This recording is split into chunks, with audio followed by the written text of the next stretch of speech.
বনের মধ্যে শিয়াল আর সারস পাখির মধ্যে খুব ভাব। একদিন শিয়াল ভাবলো সারসকে দাওয়াত দিয়ে আপ্যায়ন করা যাক। শিয়াল সারসকে বলল, কাল আমার বাড়িতে এসো বন্ধু, দাওয়াত রইল। সারস খুশি হয়ে পরের দিন দাওয়াত খেতে গেল। দুষ্টু শিয়াল করলো কি, দুধের পায়েস রান্না করে প্লেটে ঢেলে অতিথিকে খেতে দিল। বলল, খেয়ে নাও দোস্ত, তোমার জন্য আমি নিজের হাতে রান্না করেছি।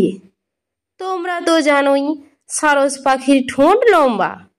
সেই লম্বা সূচালো ঠোঁট দিয়ে সারস প্লেটে ঠোকর মারলো, কিন্তু কিছুই তার ঠোঁটে আটকালো না।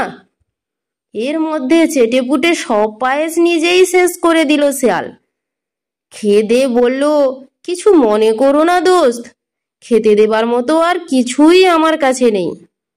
সারস জবাব দিল, ঠিক আছে, অনেক খেয়েছি, ধন্যবাদ।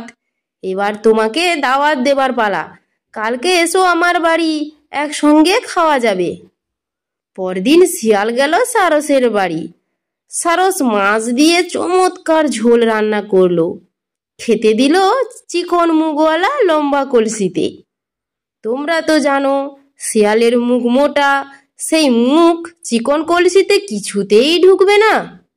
সারস পাখি বলল, খাও দোস্ত, দারুণ সব মাছ আছে কলসির ভেতরে। কলসির মধ্যে মুখ ঢোকাতে চেষ্টা করলো শিয়াল। এদিক থেকে এগোয়, ওদিক থেকে এগোয়, একবার চাটে একবার শোকে, কিন্তু এক ঢোকও খেতে পারলো না। খাবে কি করে? আগেই তো সে বলেছিল কলসির মধ্যে তার বিরাট মাথাটা তো ঢুকছে না।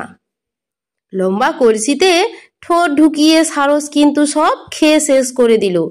বলল, কিছু মনে করো না দোস্ত, তোমাকে দেবার মতো আর কিছুই নেই। শিয়াল দুঃখে মরে, ভেবেছিল 7 দিনের খাওয়া আজই খেয়ে নেবে, তার বদলে ঘরে ফিরল থোঁতা মুখ ভোঁতা করে। তো বুঝতে পেরেছো তো সোনারা?